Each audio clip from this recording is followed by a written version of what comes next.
स्वागत है आपका गुप्ता एग्जामो यूट्यूब चैनल की। आज की क्लास में हम देखेंगे पंडित मोतीलाल नेहरू से संबंधित महत्वपूर्ण तथ्यों को। पंडित मोतीलाल नेहरू का जन्म 1861 में हुआ था और मृत्यु उनकी 1931 में हुई थी। इन्होंने स्वराज पार्टी का स्थापना की थी चित्तरंजन दास के साथ मिलकर।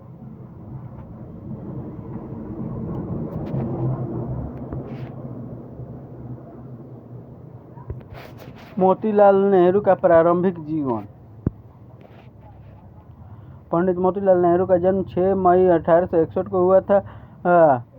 मोतीलाल नेहरू के पूर्वज कश्मीर से आकर इलाहाबाद में बस गए थे। मोतीलाल नेहरू उत्तर प्रदेश के एक प्रसिद्ध वकील थे। उन्होंने स्वदेशी आंदोलन से आकृष्ट होकर राजनीति में प्रवेश किया। उन्होंने 1912 में इंडिपेंडेंट नामक एक पत्र का प्रकाशन इलाहाबाद से प्रारंभ किया। राष्ट्रीय आंदोलन के प्रति मोतीलाल नेहरू का झुकाव 1917 ईस्वी के बाद बढ़ा। वह उदारवादी थे।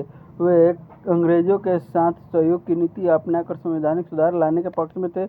गांधी से संपर्क। मोतीलाल नेहरू का गांधी से संपर्क। महात्मा गांधी के साथ संपर्क होने के बाद मोतीलाल नेहरू सक्रिय रूप से राजनीति में भाग लेने लगे और एनी बेसेंट की गिरफ्तारी, जलियांवाला बाग हत्याकांड और पंजाब में मार्शल लॉ लागू होने के बाद मोतीलाल नेहरू उदारवादी खेमे से निकलकर उग्रवादी हो गए। उनके एकमात्र पुत्र जवाहरलाल नेहरू थे। स्वराज पार्टी की नींव।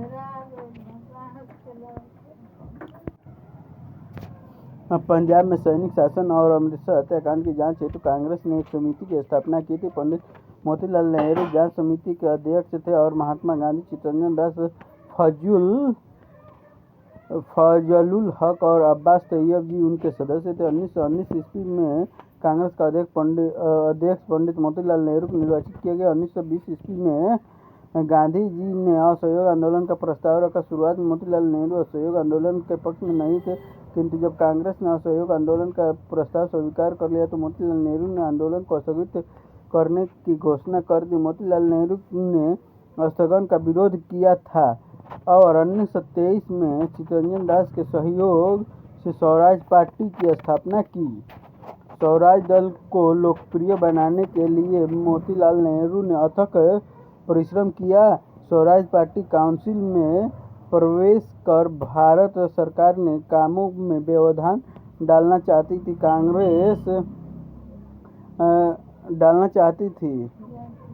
कांग्रेस के विरोध के बावजूद स्वराज दल में मोतीलाल नेहरू और चित्तरंजन दास के नेतृत्व में निर्वाचन में भाग लिया और 2 प्रांतों में उन्हें अधिक सफलता मिली। पंडित मोतीलाल नेहरू केंद्रीय विधान मंडल और स्वराज दल के नेता निर्वाचित हुए। दल के नेता के रूप में उन्होंने ब्रिटिश सरकार की साम्राज्यवादी और दमन नीति का पुरजोर विरोध किया और भारत को स्वतंत्र बनाने की मांग की। बाद में जाकर स्वराज दल स्वराज पार्टी ये बाद में जाकर खत्म हो गई, क्योंकि ये जिस उद्देश्य के लिए बनाया गया था उससे कहीं ना कहीं ये अपने मार्ग से भटक गई थी।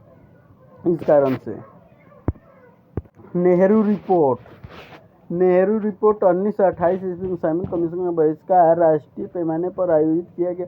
मोतीलाल नेहरू ने बहिष्कार आंदोलन में महत्वपूर्ण भूमिका निभाई। 1928 ईस्वी में सर्वदलीय सम्मेलन की बैठक हुई, जिसमें भारत के लिए एक संविधान बनाने का प्रस्ताव स्वीकृत हुआ। संविधान निर्माण समिति का अध्यक्ष पंडित मोतीलाल नेहरू को बनाया गया। बहुत परिश्रम और सूझबूझ के साथ भारत के लिए एक संविधान की रूपरेखा तैयार की गई। इसे नेहरू रिपोर्ट कहा जाता है। नेहरू रिपोर्ट में भारत की राजनीतिक और सांप्रदायिक समस्या का उचित निराकरण किया गया था। नेहरू रिपोर्ट अंग्रेजों के लिए चुनौती थी, अतः सरकार ने इसे स्वीकार नहीं किया। 1929 ईस्वी में पूर्ण स्वराज की प्राप्ति कांग्रेस का लक्ष्य बन गया। मोतीलाल नेहरू ने 1930 ईस्वी में सविनय अवज्ञा आंदोलन में भाग लिया था। उन्हें बंदी बना लिया गया। जेल जीवन के कारण पंडित मोतीलाल नेहरू का स्वास्थ्य खराब हो गया। जेल से रिहा होने के बाद 1931 में पंडित मोतीलाल नेहरू का देहांत हो गया।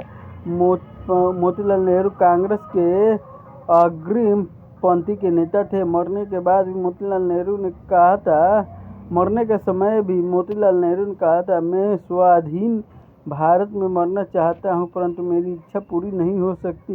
पंडित मोतीलाल नेहरू के निधन से भारत के राष्ट्रीय आंदोलन का एक मुख्य स्तंभ टूट गया। उनके निधन पर महात्मा गांधी ने कहा था, प्रत्येक देशभक्त को मोतीलाल नेहरू की मौत मरने की इच्छा करनी चाहिए। इन्होंने अपना सब कुछ निछावर कर दिया और अपने जीवन के अंतिम क्षणों तक भी देश हित के संबंध में सोचते रहे।